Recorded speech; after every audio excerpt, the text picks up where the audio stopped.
하나님의 말씀 누가복음 17장 5절에서 10절 말씀. 사도들이 주께 여짜오되 우리에게 믿음을 더하소서 하니 주께서 이르시되 너희에게 겨자씨 한 날만한 믿음이 있었더라면 이 뽕나무더러 뿌리가 뽑혀 바다에 심기어라 하였을 것이요 그것이 너희에게 순종하였으리라. 너희 중 누구에게 밭을 갈거나 양을 치거나 하는 종이 있어 밭에서 돌아오면 그대로와 곧 와 앉아서 먹으라 말할 자가 있느냐? 도리어 그대로 내 먹을 것을 준비하고 띠를 띠고 내가 먹고 마시는 동안 수종 들고 너는 그 후에 먹고 마시라 하지 않겠느냐? 명한 대로 하였다고 종에게 감사하겠느냐? 이와 같이 너희도 명령받은 것을 다 행한 후에 이르기를 우리는 무익한 종이라 우리가 하여야 할 일을 한 것뿐이니라 할지니라. 아멘. 할렐루야. 반석 성도 여러분, 오늘 걸어간 주일이네요. 주님 만나고 수고하고 무거운 짐을 내려놓고 자유하시고 또 이렇게 자유를 주신 주님께 기뻐하며 감사하며 영광 올려드리는 행복한 주일이 되기를 축복합니다. 예수 믿는 것은 참으로 축복입니다. 왜냐하면 믿음으로 살기 때문에 그렇습니다. 그런데 많은 사람들이 믿음으로 산다는 것을 잘 알지 못합니다. 그래서 믿음으로 산다는 게 그냥 일반적으로 교회 열심히 다니고 헌금하고 봉사하고 전도하고 새벽기도 열심히 하고 이런 것이 믿음의 삶이다 이렇게 생각하는데 이것은 믿음의 실질적인 삶의 본질적인 것은 아닙니다. 그렇다면 제가 한번 물어보겠습니다. 사실은 바리새인과 서기관들은 더 열심히 기도하고 헌금하고 봉사하고 이렇게 했습니다. 그렇다면 그 바리새인들의 그 믿음으로 천국 갔을까요? 아니죠. 그 바리새인들은 그 믿음으로 천국에 못 갈 뿐만 아니라 또 이렇게 하나님을 믿고자 하는 사람들 오히려 방해하는, 그리고 예수 그리스도를 알지 못해서 그를 십자가에 못 박은 사람들이지요. 제가 목사가 된 지는 25년 되어 가는데요. 하나님께서 말씀을 열어주지 않았더라면 성경의 많은 부분을 잘못 알고 잘못된 신앙생활을, 내 딴에는 뭐 대단한 신앙이라고 생각했을 뻔한 잘못된 그러한 성경 말씀의 이해 때문에 얼마나 착오가 있었던가. 제가 그렇게 목사가 되어서 말씀을 하나님께서 열어주실 때에 깨달을 때 경학적인 수준으로 깨닫게 되었습니다. 그 가장 기본적인 부분을 바로 이해하지 못했는데 그것이 바로 기도와 말씀에 관한 이해 부분입니다. 지난주에 주기도문에 대해서 말씀을 드렸습니다. 이렇게 기도하라. 주님이 가르쳐 주신 기도는 주기도문의 기도지요. 그런데 대부분 우리가 기도할 때 주기도문의 기도를 하는 것이 아니라 대부분 일반 사람들이 또 다른 타 종교 사람들이 기도하는 그런 내용을 가지고 기도하고 있었더라는 것입니다. 이게 얼마나 경악스러운 수준인지 모릅니다. 오늘은 또한 기도 부분을 지난주에 설명을 해드렸고요. 오늘은 믿음에 대해서 기도 못지않게 잘못 이해하고 있는 부분이 너무나 커서 이 또한 경악을 금할 수 없는 그런 내용들입니다. 그래서 끝까지 말씀을 여러분 잘 들어보시기를 바랍니다.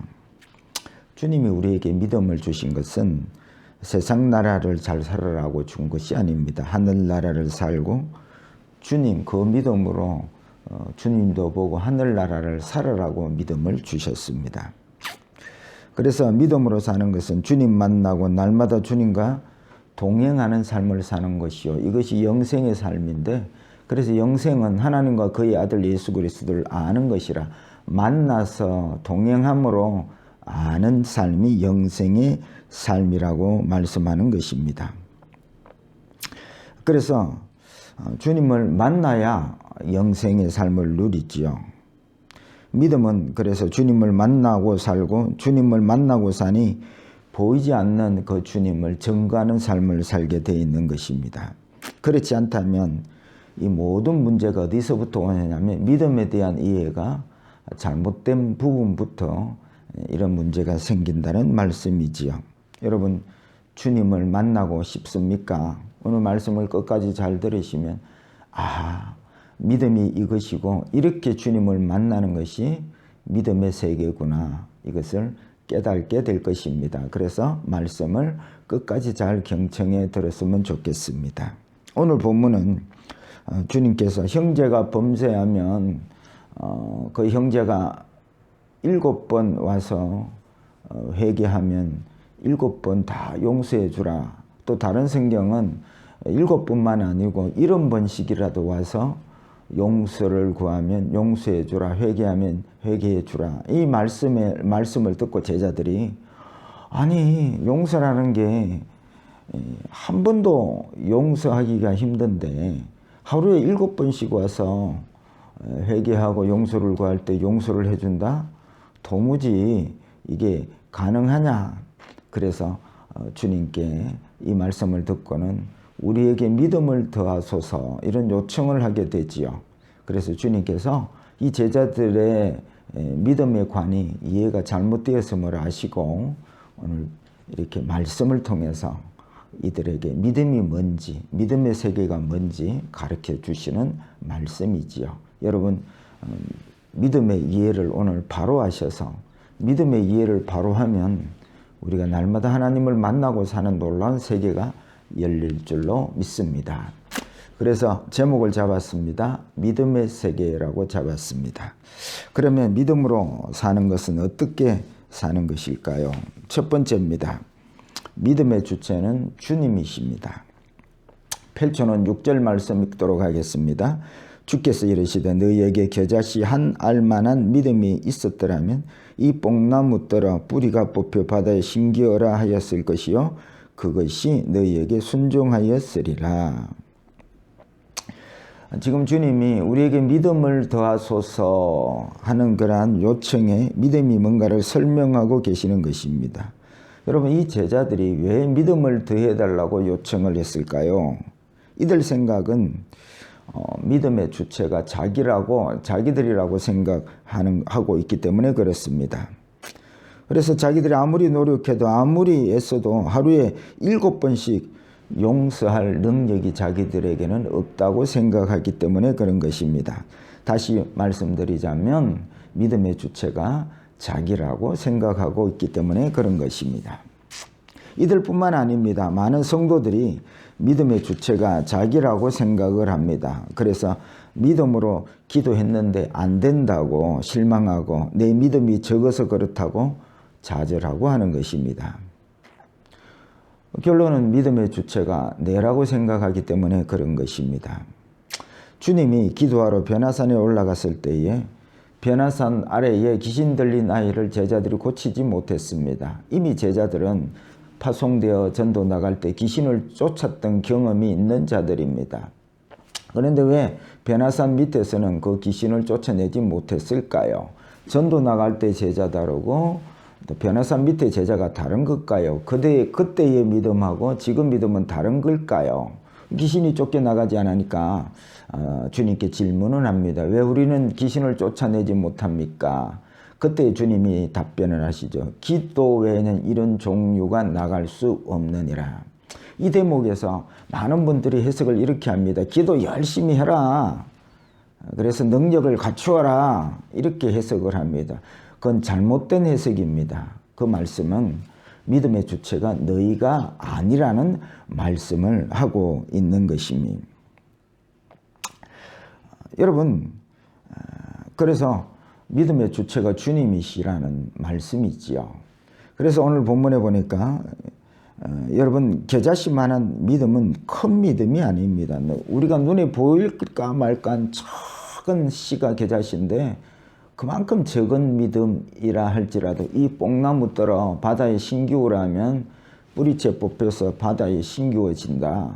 이게 겨자씨만한 믿음이 있을지라도. 그래 여러분 묻겠습니다. 여러분 지금 이 시간 뽕나무를 향하여 저 바다에 심기우라면 그렇게 되겠습니까? 그러면 묻습니다. 여러분들은 겨자씨만한 믿음도 그러면 없단 말입니까? 여러분, 아닙니다. 여러분들은 큰 믿음을 가지고 계십니다. 2000년 전에 십자가에 못 박히신 그 주님이 날 위해 십자가에 못 박혔다. 이게 작은 믿음일까요? 또 죽은 다음에 다시 부활을 믿습니다. 이게 작은 믿음일까요? 주님을 내 삶의 주인이라. 내가 늘 주인된 삶을 사는데 주님을 주인이라, 이게 작은 믿음일까요? 하는 것이 겨자씨보다 훨씬 큰 믿음을 가지고 있습니다. 그런데 왜 그 큰 믿음을 가지고 있는데도 뽕나무를 명하여 바다에 신기우하라 하면 그렇게 안 될까요? 그것은 믿음의 주체가 내가 아니고 주님이라는 말씀이지요. 주님께서 뽕나무를 바다에 신기우시고 주님께서 믿음의 주체가 되셔서 귀신도 쫓아내고 하는 것입니다. 여러분, 출애굽기서를 보면 하나님은 모세를 80세에 부릅니다. 젊은 40대에 안 부르시고 외면하시고, 왕자의 신분에 있을 때에 외면하시고, 늙은 80세와 또 목동을 하는 그러한 이제 왕자의 신분도 아닌 이 모세를 부르시는 것이지요. 그리고 단지 모세에게 내가 너와 함께 하리라. 능력은 주시지 않습니다. 능력의 지팡이를 손에 들려주십니다. 그리고 늘 스스로 있는 자라, 내가 내 방식대로 내가 한다는 뜻입니다. 그래서 전쟁도 내가 하고 모든 출애굽을 해서 이스라엘을 가나안 땅으로 인도하는 모든 일을 내가 한다는 말씀입니다. 그래서 능력의 주체가 모세가 아닌 것입니다. 우리는 자칫 오해하면서 모세가 능력을 가지고 그렇게 일을 했다고 하는데 아닙니다. 능력의 주체는 주님이시다, 하나님이시다. 그리고 너는 믿고 순종하고 따르면 된다라고 말씀하신 것입니다. 병을 고치시는 이도 주님이시요 병을 고치지 않으신 분도 주님이십니다. 그러니까 믿음이 무엇입니까? 믿음의 주체가 되어서 우리를 인도하시는 주님을 바라보고 의지하고 믿는 것이 믿음이다. 그것이 히브리서 12장 2절에 잘 표현해 놓고 있습니다. 믿음의 주요 또 온전케 하시는 이인 예수를 바라보자. 믿음의 주체가 나면 나를 쳐다보고 내 행위를 드러내고 나를 어렵게 할 텐데, 믿음의 주체가 내가 아니니까 믿음의 주체이신 주님을 바라보는 것이 믿음이다. 의지하는 것이 믿음이라는 말씀이지요. 그래서 오늘 이 예배 장소에 나온 것, 내 노력, 내 열심이 아니라 주님이 주체가 되셔서 날 인도하셨다는 것입니다. 내가 내 발로 왔으면 내 의가 되는 것이지요. 그런데 주님이 믿음의 주체가 되어서 이곳에 이 하나님의 전으로 인도하셨기에 나의 나 된 것은 전적 하나님의 은혜로 된 것이니 나를 낮추고, 이것이 천국은 자기를 낮추는 자의 나라라고 말씀하시는 천국이 오늘 이 자리에 임하고 이루어진다는 말씀이지요. 그래서 믿음의 주체가 내가 아니고 주님이라는 이 믿음의 개념, 생각이 바뀌는 순간, 깨닫는 순간 우리는 날마다 우리를 인도하시고 오늘도 이 전으로 인도하시는 주님을 만나고 간증할 수 있다는 것입니다. 여러분, 제가 주님 만난 간증해 보십시다 하면 다들 간증을 할 게 없다고 그래요. 그런데 이 믿음의 주체가 내가 아니고 주님이라고 하는 순간, 오늘 이 벚꽃장 한참 차가 밀리는 이 시간에도 그 차량의 복잡함을 다 물리치고 하나님의 전에 와서 이렇게 하나님을 예배하게 된 것, 이것은 우리가 아니고 믿음의 주체 되신 주님께서 나를 이끄시고 이전으로 인도하셨습니다. 오늘 이 믿음의 주체가 내가 아니고 주님이라는 이 놀라운 사실을 깨닫는 순간 하나님이 나를 이전으로 인도하신 하나님을 만날 수가 있는 것입니다. 그러니까 여러분, 이 믿음에 대한 이해가 얼마나 중요한지, 믿음의 주체가 내라면 우리는 하나님의 인도하심과 지금 역사하심을 만날 수가 없습니다. 근데 믿음의 주체가 주님이라 할 때에 오늘 이 자리에 나와서 예배드리고 예수 믿고 또 주님을 이렇게 높이고 찬양하고 이 모든 것들이 주님이 주체가 되신다는 이 놀라운 믿음의 개념을 이해하는 순간 주님이 이렇게 순간순간마다 나를 인도해 오셨구나. 이렇게 주님을 만나게 되고 이제는 여러분 반석교회 성도들은 날마다 주님을 만나는 이 감정이 풍성해지고 구역 모임 때 이 감정이 풍성해지는 구역 모임이 되시고 삶이 되시고 정인된 삶을 사는 우리 반석교회 성도들이 되시기를 축복합니다. 두 번째입니다. 주님의 종으로 사는 것입니다. 믿음의 세계는 그 믿음을 가지고 내가 원하는 것을 이루고 사는 삶이 아닙니다. 믿음으로 살면 주님의 종의 삶을 살게 되어 있습니다. 종 그러니까 듣기가 불편하실지 몰라도 끝까지 좀 잘 들어보시기를 바랍니다. 7절 9절 펼쳐놓은 성경 읽겠습니다. 너희 중 누구에게 밭을 갈거나 양을 치거나 하는 종이 있어 밭에서 돌아오면 그더러 곧 와 앉아서 먹으라 말할 자가 있겠느냐. 도리어 그더러 내 먹을 것을 준비하고 띠를 띠고 내가 먹고 마시는 동안 수종 들고 너는 그 후에 먹고 마시라 하지 않겠느냐. 명한 대로 하였다고 종에게 감사하겠느냐. 지금 주님은 제자들에게 믿음의 삶을 설명하고 있습니다. 믿음으로 사는 것은 주님을 주인 삼고 우리는 주님의 종으로 사는 삶이라고 설명하고 계시는 것입니다. 무슨 말입니까? 종이 밭에 가서 열심히 일하고 나무 해가지고 왔는데 오자마자 주인이 야 때가 되었다 배가 고프다 밥상 차리라 하면 아니 주인님 지금 내가 주인님은 쉬고 놀고 있고 나는 열심히 밭에 가서 땀 흘려 일해서 배가 고픈데 내 먼저 밥 차려 먹고 주인 밥상을 차려 드리겠습니다. 일할 종이 어디 있겠느냐 그 말입니다. 일은 내가 실컷 했지만은 주인에게 먼저 밥상을 차려드리고 그 뒤에 종이 밥을 먹게 되는 것이 아니냐. 그래서 하늘나라가 뭔지를 설명하는 것입니다. 믿음의 세계가 뭔지를 설명하는 것입니다.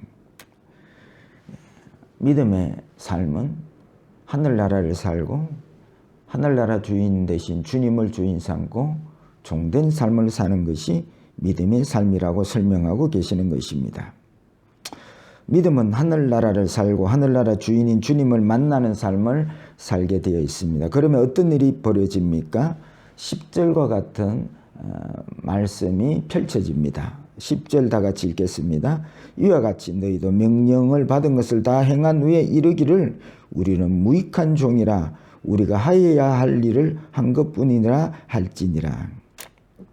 이 구절을 읽으면 우리는 왜 이렇게 명령을 순종해 놓고도 무익한 종이라 그러지 이해가 잘 안 될 수가 있습니다. 그것은 하나님의 나라를 잘 몰라서 그런 것입니다. 우리가 하늘나라를 살게 되면 전적 은혜로 내가 이 자리에 있고 살게 된 것을 알게 됩니다. 그뿐만 아니라 받을 자격이 없는 우리를 자녀 삼으시고 그리스도의 신부로 삼으시고 영광과 존귀로 관시어 주신 그 놀라운 세계를 보면 자청해서 종이 되는 거예요. 억지로 된 종이 아니라 자청해서 종이 되는 것입니다. 여러분 깃두른 종 여러분 아시지요? 주인의 은혜가 너무 고마워서 야 이제 너 이제 종살이 그만해 자유다 뭐 품삯을 주고 그렇게 내어 보내는데 아니요 나는 주인의 은혜가 너무 귀해서 나 평생토록 주인 섬기고 살겠습니다. 그래서 그 주인의 문이나 문설주에 자기 귀에다가 송곳으로 이렇게 뚫고 깃두른 종이 되는 나는 평생 이 집에 이 주인의 종이 됩니다. 이게 억지가 아니고 절거히 그 큰 주인의 은혜를 생각하면서 이렇게 그 큰 은혜에 감복한 사람이 자청해서 종이 된 종이 깃두른 종이지요. 우리는 하나님의 자녀인데 왜 종이라고 합니까? 이는 자녀이지만 주님이 베풀어 주신 그 은혜가 너무 귀하고 귀해서 종의 삶을 사는 것입니다. 그래서 초대교회 성도들이 성령 충만하여 하나님 나라의 영광을 보게 될 때에 이 초대교회 성도들이 왜 살아도 주를 위해 살고 죽어도 주를 위해 죽겠습니다, 이렇게 고백하는지 여러분 그 의미를 좀 알았으면 좋겠습니다. 오늘 주님은 주님의 종으로 즐거이 자청해서 주님의 종으로 사는 삶, 이것이 믿음의 세계라고 우리에게 설명하고 계시는 것입니다. 그래서 이 하늘나라에서 주님이 하신 일을 보니 자기가 한 일이 주님의 그 크신 십자가의 사랑, 생명까지 주신 그 놀라운 일을 행하는 일에 비하여 자기가 한 일은 아무것도 아니거든요. 모든 것이 주님이 하셨거든요. 그래서 무익한 종입니다. 마땅히 할 일을 했을 뿐이지요. 무익한 종입니다. 이렇게 고백을 하는 것입니다. 그래서 이 믿음이 뭔가? 하늘나라에 사는 자들이 그 크신 하나님의 은혜에 감사해서 자청하여서 이제 종된 삶을 사는 것이 믿음의 세계다고 말씀하시는 것입니다. 여러분, 이제 내 기쁨을 위해 살지 말고 주님을 기쁘시게 하는 종의 삶을 여러분 사십시오. 먼저 그의 나라와 의를 구하십시오. 이것이 믿음의 세계인 것입니다. 말씀을 맺고자 합니다. 믿음의 주체가 내가 아닙니다.